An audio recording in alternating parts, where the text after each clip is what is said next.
Hi, welcome once again to M5's English language learning program, Let's Speak English. I'm Gav Duncan and I'm here on your TV to help you learn English. Now, are you sitting comfortably? Yes? Good. And are you ready for today's lesson? Yes? Good. Okay, well, let's learn English together. And we're back. Yes, here we all are, all fresh from a trip to Venus. No, sorry, that's a little white lie. In fact, me and the crew spent the night as guests of the mole people. They're a bit strange.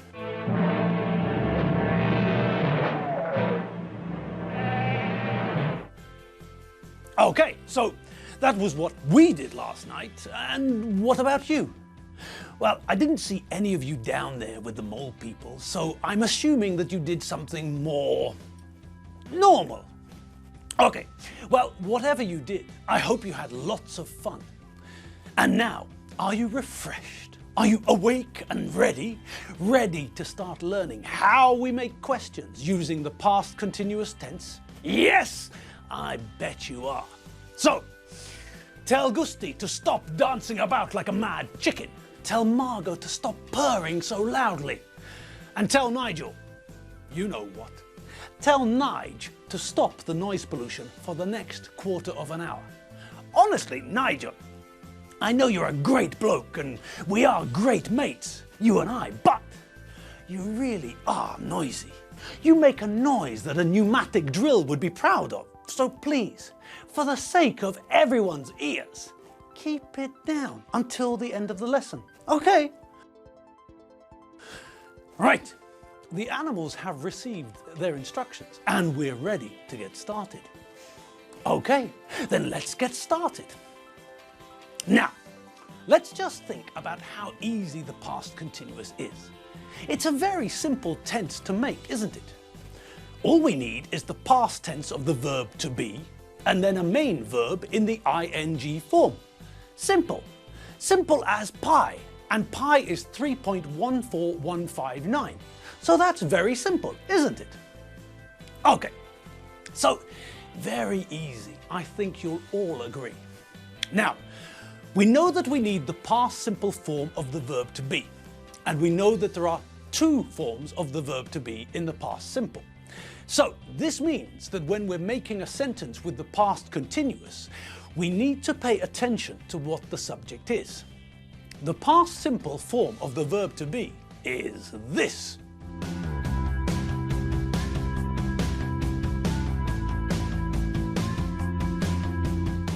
I was, you were, he was, she was, it was, we were, you were, they were. So, as we can see, there are two forms, was and were. We use was for the first person singular, I, and we also use was for the third person singular, he, she, and it. We use were for all of the other subjects, the second person singular and the plural subjects. Okay, great. So that's not too hard, is it? No, two forms, easy. So if we're talking about I, he, she, or it, then we use was plus a main verb in the ing form. And if we're talking about you or any of the plural subjects, then we use were plus a main verb in the ing form. Easy. So easy, even a dead fish like George could do it.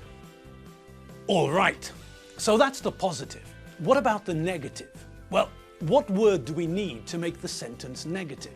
Which is the word we always see when we're talking about negative sentences in English? Yes, that's right. The word we need is not. If we want to make a negative sentence with the past continuous, then we need to add not to the sentence. Okay, but where? Where does the not go? Where do we put not to make a positive past continuous sentence negative? Well, the not goes after the auxiliary verb. It goes after the past simple version of the verb to be, was or were. If we're talking about I, he, she, or it, then we use was not. you know that we all prefer the short version, the abbreviated version, so we use wasn't. And if we're talking about you or any of the plural forms, then we use were not. And again, we abbreviate it to weren't. Then, all we have to do is add the main verb in the ing form, and we're done.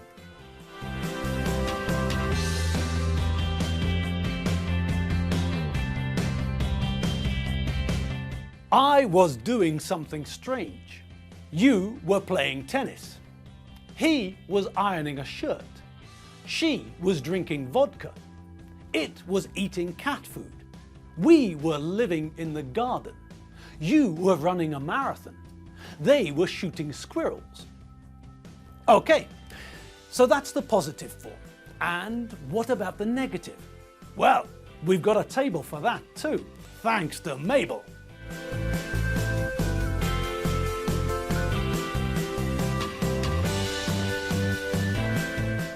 I was not doing something strange. You were not playing tennis. He was not ironing a shirt. She was not drinking vodka. It was not eating cat food. We were not living in the garden. You were not running a marathon. They were not shooting squirrels. Okay, so simple enough really, isn't it? All we have to do when we want to make a negative sentence using the past continuous tense is add the word not to was or were and then carry on as usual. Okay, and now we get to the question. Finally, we reach the question form for the past continuous. And it's easy. All right, what do we remember about forming questions in English? What happens to the word order? Yes, that's right. When we make a question in English, the word order changes, doesn't it? That's right. When we make a question, we put the auxiliary verb before the subject.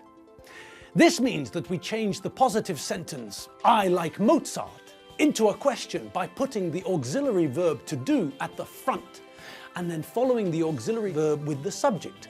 I like Mozart becomes do I like Mozart? And of course we add a question mark to the end, but you all remembered that anyway, didn't you?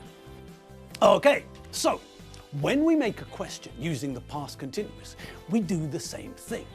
We start with the auxiliary verb, was or were, depending on the subject, and then we follow it with the subject. Then we follow the subject with the ing form of the main verb, and finish with a question mark. Easy, no? Yes. And would you like to see it in a table? Okay then, Mabel, table.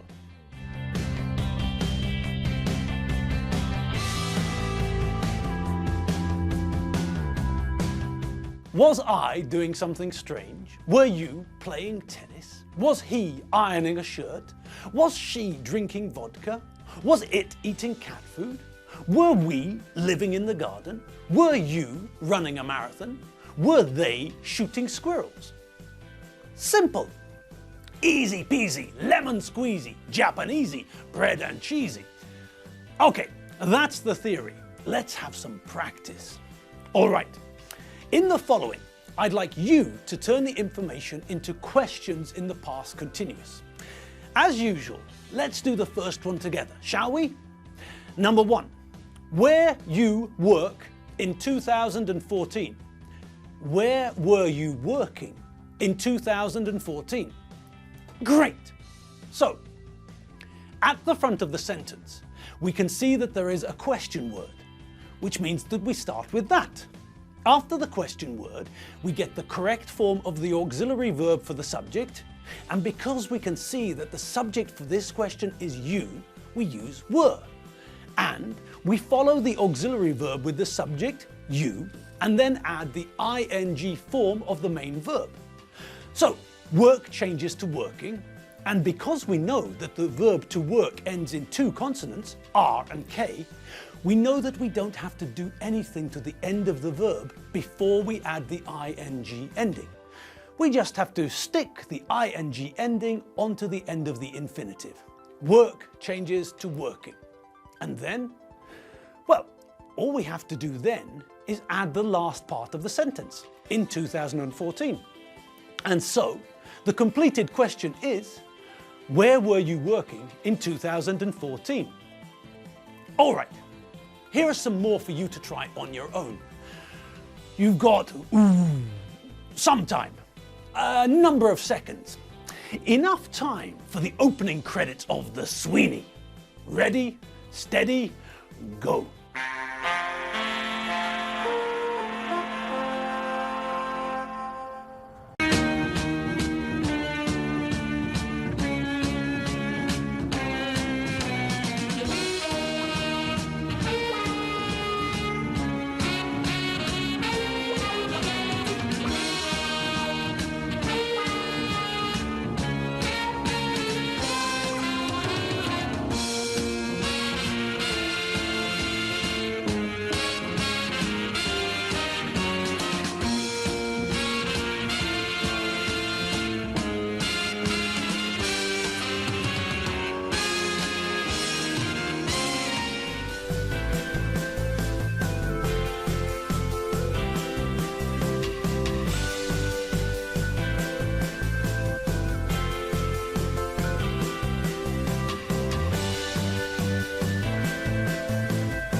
Okay, time's up. How did you all get on? Well, let's check and find out. Okay, we did the first one together, so we don't need to bother with that one. So, let's get cracking on number 2. Right then, what have you got? Well, there's 2 verbs in this question. One in the past continuous and one in the past simple. The longer action is in the past continuous and the shorter action is the past simple. So that means the first verb, to talk, is the past continuous and the second verb, to arrive, is in the past simple. Okay, so we start with the question word who. Then we have to follow the question word with the correct form of the auxiliary verb that we use to make the past continuous. We're talking about you, so that means we have to use were. Okay, who were? Now what? Well, now we add the subject, you, and then follow that with the ing form of the main verb. Okay, so that gives us who were you talking to? Great! And now? Well, now we have to put the next part of the sentence into the right tense, the past simple, when I arrived. And it's a question. So we know that we need a question mark at the end, when I arrived. Okay, so put it all together, just like Swedish furniture, and the completed sentence is... Sunday fish finger! Who were you talking to when I arrived? All right, brilliant. And, oh, viola neck pegs. We're out of time. Okay, folks, the rest will have to wait until next time. So, if you didn't manage to finish them all, now you've got some extra time. Okay, that's all from us. Enjoy the weekend, have fun, and I'll see you on Monday. And don't forget, www.m5tv.hu. See you later. Bye.